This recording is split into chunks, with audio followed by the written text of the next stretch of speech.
సూతుడు మునులకు నారదుడి గురించి చెప్పసాగాడు. ముందు జన్మలో నారదుడు ఒక దాసికి కొడుకై జన్మించాడు. ఆ దాసి ఒక భాగవతోత్తముడి ఇంటి పని చేస్తూ ఉండేది. ఆ ఇంట సదా మునులు, జ్ఞానులు అతిథి సత్కారాలను పొందుతూ ఉండేవారు.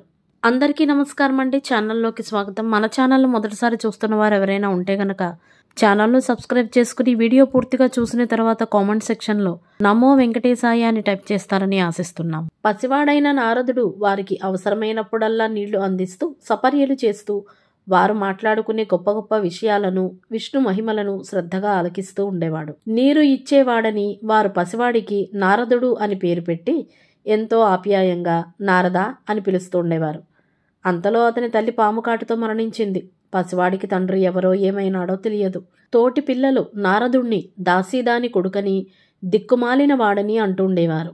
కొద్ది రోజులకే ఇంటి యజమాని భాగవతోత్తముడు కూడా గతించాడు. నారదుడు నిరాశ్రయుడై తిరుగుతూ ఆకలితో ఏ ఇంటి ముందైనా నిలబడితే అతన్ని దొంగను చూసినట్టు చూసి తరిమేవారు.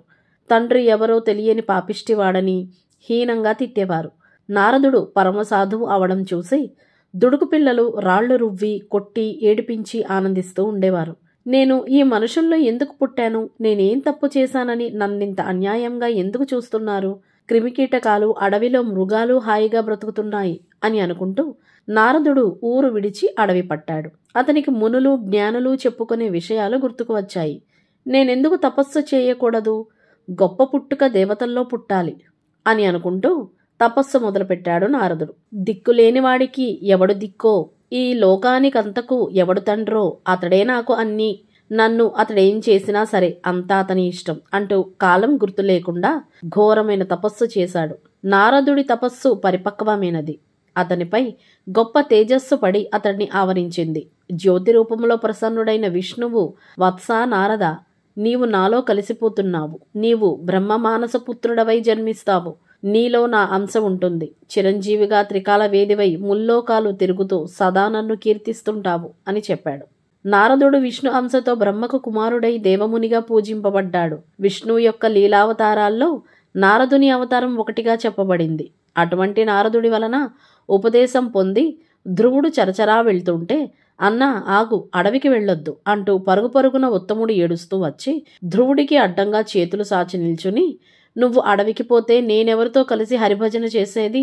ఆడించడానికి నీలాంటి అన్నయ్య ఎక్కడ దొరుకుతాడు? మా అమ్మ నిన్ను అన్ని మాటలు అన్నదని నా మీద నీకెందుకు కోపం? వెళ్ళకు, రా అంటూ వలవలా ఏడ్చాడు. ధ్రువుడు ఉత్తముణ్ణి కౌగిలించుకొని, తమ్ముడు, నన్ను కన్నందుకు మా అమ్మ కూడా గొప్పది అనిపించుకోవద్దా? అందుకే వెళుతున్నాను అన్నాడు. ఉత్తముడు, అయితే నేను నీతో అడవికి వస్తాను. నువ్వు తపస్సులో ఉంటే నేను పళ్ళు అవి తెస్తుంటాను అన్నాడు. ధ్రువుడు, అలా అయితే మీ అమ్మ ఏడుస్తుంది తమ్ముడు.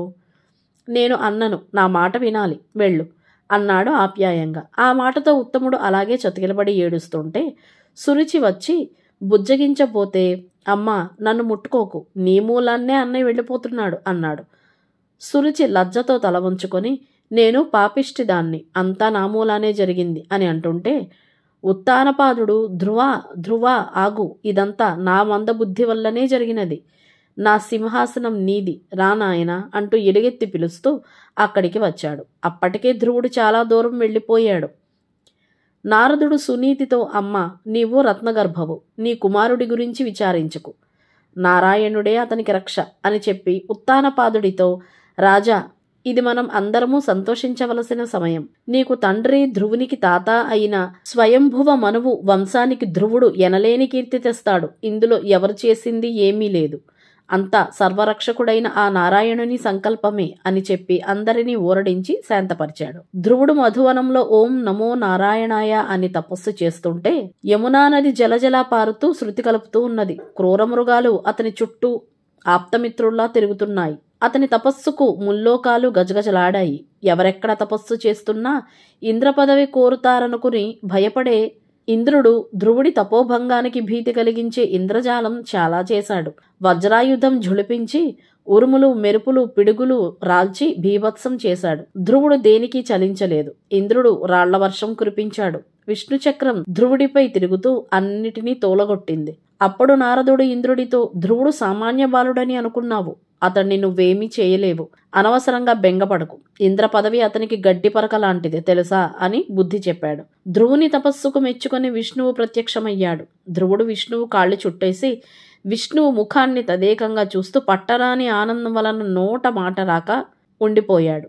నిన్ను నోరారా స్తుతించాలని ఉంది. నేను బాలుడను, స్తోత్ర పాఠాలు తెలియవు అని మనస్సులో అనుకుంటూ ఆనంద బాష్పాలు రాలుస్తున్నాడు. విష్ణువు తన శంఖాన్ని ధ్రువుడి చెక్కిళ్లకు తాకించాడు. వెనువెంటనే వేదాంతాల సారం నిండిన గొప్ప స్తోత్రాన్ని అమిత భక్తితో ఏకధారగా సామగానం చేశాడు ధ్రువుడు. విష్ణువు మందహాసం చేస్తూ, ధ్రువ, ఏం కావాలో చెప్పు అన్నాడు. ధ్రువుడు, ఓ పరమపురుష, తుమ్మెద పద్మాన్ని అంటిపెట్టుకుని ఉండేలాగా సదా నీ మధుర మందహాస వదన పద్మాన్ని చూస్తూ ఉండాలనే తప్ప నాకు మరే కోరిక లేదు అన్నాడు. అలాగే ఉందువుగానిలే. నీ రాజ్యానికి వెళ్ళి రాజ్యం చేసి ధర్మపాలన నిర్వర్తించు. పిమ్మట నువ్వు నా రూపమైన విశ్వానికి శిరోభాగంగా ఉండే ధ్రువపదాన్ని చేరుతావు.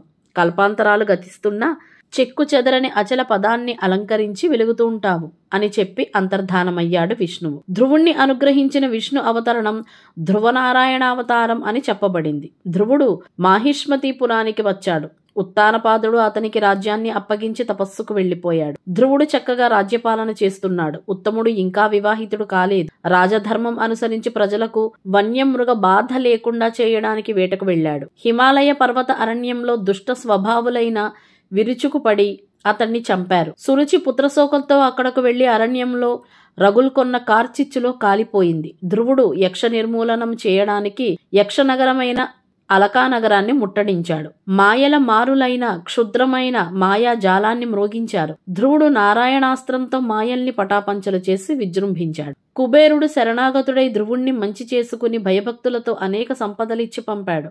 ధ్రువుడు పలువురు కుమారులను కన్నాడు. ఆదర్శ రాజ్యపాలన చేసి స్వయంభువ మనువంశానికి కీర్తి తెచ్చాడు. చిరకాలం రాజ్యం చేసి కుమారుడికి పట్టం కట్టి ధ్రువుడు బదరికావనానికి వెళ్ళాడు. విష్ణువును ధ్యానిస్తూ కొన్నాళ్లకు బంగారు శరీరాన్ని పొందాడు. విష్ణు ఆదేశంతో విష్ణు భటులు విమానం తెచ్చారు. వారు 4 చేతులతో విష్ణువులాగే ఉన్నారు. ధ్రువుడు వారితో, మా అమ్మకు లేని ఉన్నత పదం నాకు అవసరం లేదు అన్నాడు. విష్ణుదూతలు ముందుగా ఒక దివ్య విమానంలో ధ్రువమండలానికి వెళ్తున్న సునీతిని చూపించారు. అప్పుడు ధ్రువుడు సంతోషించి విమానం ఎక్కి గ్రహమండలాల్ని, నక్షత్ర మండలాల్ని, సప్తర్షి మండలాల్ని దాటి ధ్రువపదానికి చేరాడు. ధ్రువపదాన్నే విష్ణుపదము అని, ధ్రువక్షతి అని అంటారు. విష్ణువు నివాసమైన వైకుంఠము అక్కడే ఉంటుంది. ధ్రువక్షతిలోనే గోలోకము ఉంటుంది. గోలోకములో విష్ణువు 2 చేతులతో కృష్ణుడుగా, ప్రకృతి స్వరూపిణి అయిన రాధాదేవితో కలిసి వేణువును ఊదుతూ ఆనందిస్తూ ఉంటాడు. గోలోకానికి పైన అంధకారం వ్యాపించి ఉంటుంది. ఆ అంధకారానికి అవతల విష్ణువు వైకుంఠవాసుడై వెలుగుతూ ఉంటాడు. ధ్రువుడు సదా విష్ణువును చూస్తూ ఉజ్వల కాంతితో ప్రకాశించాడు. గుంజకు కట్టిన ఆవులాగా సప్తర్షి మండలం అతని చుట్టూరా ప్రదక్షిణం చేస్తుంటే సమస్త నక్షత్ర గ్రహగణాలతో నిండిన సింసుమార చక్రం అతని క్రిందుగా తిరుగుతుంటుంది. గోలోకానికి దిగువ బ్రహ్మ ఉండే సత్యలోకము, జనలోకము, మహర్లోకము, స్వర్లోకము, భువర్లోకము, భూలోకము అనే ఊర్ధ్వలోకాలు 7, భూలోకానికి దిగువ అధోలోకాలనబడే అతల వితల సుతల రసాతల తలాతల మహాతల పాతాళ లోకాలు 7 కలిసి 14 లోకాలకు మీదుగా విశ్వశిఖరాగ్రంపై ధ్రువుడు దిక్కులకు దిక్కుగా అచలపద నక్షత్రముగా ప్రకాశిస్తున్నాడు. దీక్ష ఉండాలే గాని చిన్న పెద్ద అనే తారతమ్యాలు లేకుండా ఎంతటిదైనా సాధించలేనిదంటూ ఉండదు. అందుకు 5 ఏండ్ల ప్రాయంలోనే తపస్సుకు వెళ్లిన బాలధ్రువుడే చక్కని తార్కాణం అని సూతుడు ధ్రువచరిత్ర ముగించి తిరిగి చెప్పడం ప్రారంభించాడు. మత్స్యం కేవలం జలచరమైతే తాబేలు నీటిలోనూ భూమిపైన చరిస్తుంది. నీటిలో నుండి ప్రాణి నేల మీదకు వచ్చింది అంటే జలచర దశ నుండి భూచర దశకు పరిణామం జరిగిందన్నమాట. అలాంటి తాబేలుగా విష్ణువు అవతరించాడు. అదే దశావతారాల్లో 2వదైన కూర్మావతారం అంటూ సూతుడు మునులకు అద్భుతమైన కూర్మావతార గాథ చెప్పడం ప్రారంభించాడు. దేవతలు, రాక్షసులు కలక్షీర సాగరాన్ని మధించి అమృతాన్ని సాధించడానికి తయారయ్యారు.